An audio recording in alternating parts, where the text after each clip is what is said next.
Meus irmãos e minhas irmãs, paz e bem. O profeta Isaías, ele hoje, vislumbrando a cidade santa de Jerusalém, ele começa a se recordar das grandes potências que estão destruídas. Então, a Babilônia e outras, que já estão destruídas, enquanto a cidade de Jerusalém, por diversas vezes, se reergueu das suas ruínas. Então, ele vai dizer assim: naquele dia cantarão este canto em Judá. Uma cidade fortificada é a nossa segurança. O Senhor cercou-a de muros e antimuros. Esta é a cidade do Senhor. A cidade que o Senhor amou, a cidade que o Senhor cuidou, a cidade que o Senhor protegeu, cercou de muros e antimuros. Abri as suas portas para que entre um povo justo, cumpridor da palavra, firme em seu propósito. Então, quem é que tem direito de morar nessa cidade? Eles vão dizer, não somente os judeus. Não é porque Jerusalém é da Judéia que serão somente os judeus que ali vão poder morar. O critério para morar na cidade de Jerusalém, na cidade de Deus, é que seja um povo que escuta a palavra de Deus. Quem escuta a palavra de Deus pode vir morar. Abrir as portas para que entre um povo justo, cumpridor da palavra, firme em seu propósito. E tu lhe conservarás a paz. Jerusalém, recordamos sempre que é cidade da paz. Essa cidade vai ser conservada, tendo paz no seu nome, vai conservar a paz, porque confia em Deus. Esperai no Senhor por todos os tempos, o Senhor é a rocha eterna. Então, a leitura começa falando assim, que a cidade é fortificada, o Senhor é Ele que a cerca de muros e antimuros. Na tradição bíblica, quem é a rocha firme é o Senhor. É Ele a rocha sobre a qual nós devemos nos edificar. Para nós cristãos, essa rocha é o próprio Jesus. É Ele o Deus conosco. É Ele a rocha que nos dá segurança, que nós, apoiados nessa rocha, não iremos vacilar. O Senhor é a rocha eterna. Ele derrubou os que habitam no alto. Há de humilhar a cidade orgulhosa, deitando-a por terra até fazê-la beijar o chão. Então, todas as outras cidades aqui, o profeta tem essa memória. Nesse momento, Isaías está olhando a cidade de Jerusalém e pensando nas ruínas que tinha ali antes. E vê essa cidade reconstruída. E por isso ele reconhece que essa cidade é reconstruída porque ela é a cidade que é fundada sobre Deus, que é a sua rocha. E nessa cidade podem morar somente aqueles que escutam a palavra de Deus. Hão de pisá-la os pés dos pobres, as passadas dos humildes, daqueles que foram rejeitados por essas cidades que estão destruídas. Como eu lhes dizia, é a primeira leitura que coloca o tema do Evangelho. Então, se hoje, na primeira leitura, nós ouvimos o tema da rocha, Deus que é apresentado como a rocha firme, então esse tema volta nas palavras de Jesus no Sermão da Montanha. Nem todo aquele que me diz Senhor, Senhor, entrará no reino dos céus. Aonde é o local que nós dizemos Senhor, Senhor por excelência? Na liturgia. Então, Jesus vai dizer assim, não basta um culto, uma liturgia, um rito que esteja na nossa boca, às vezes cheio de coisas, de enfeites, de adorno. Não basta isso. É preciso que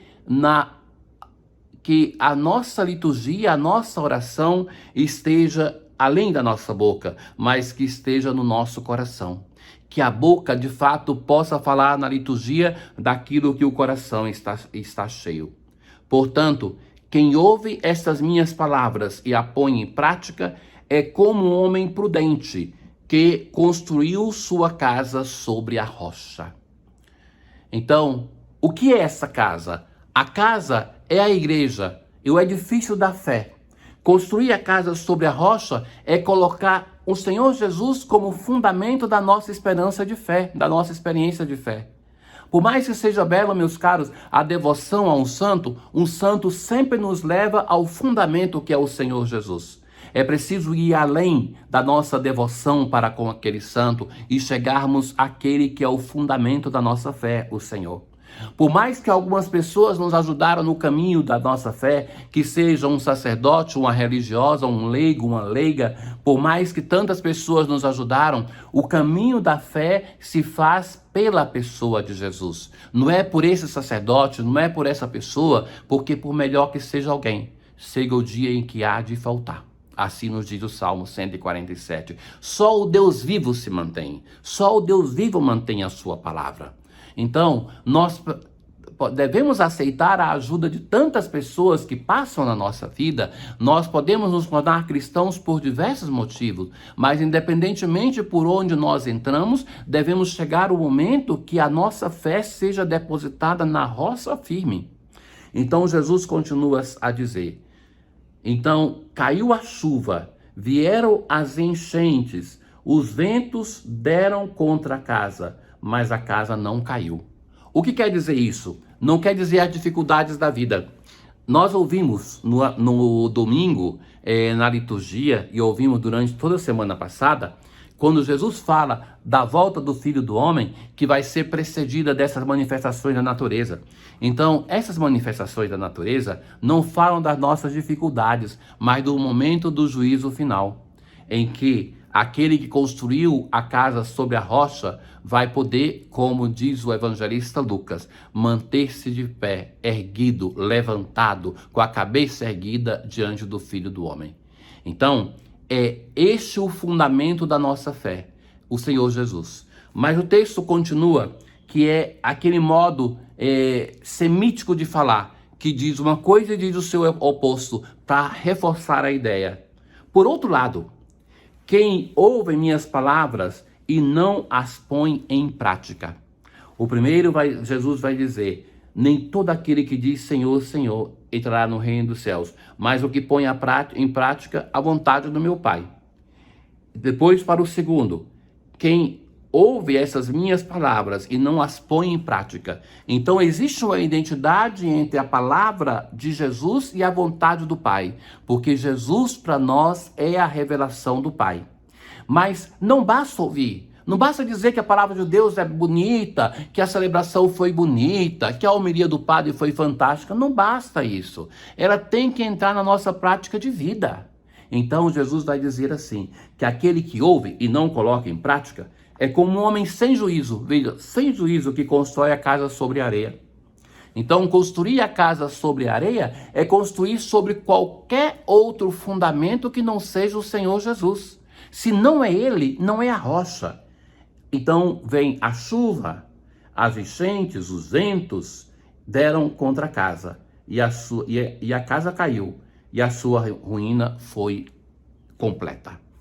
Ora, quantas vezes no caminho de fé nós temos pessoas que suportam as adversidades da vida, porque edificaram a sua casa sobre a rocha que é o Senhor. E no exercício de vencer as adversidades, vão se consolidando para o grande momento do juízo final, que estaremos diante da misericórdia do nosso Deus.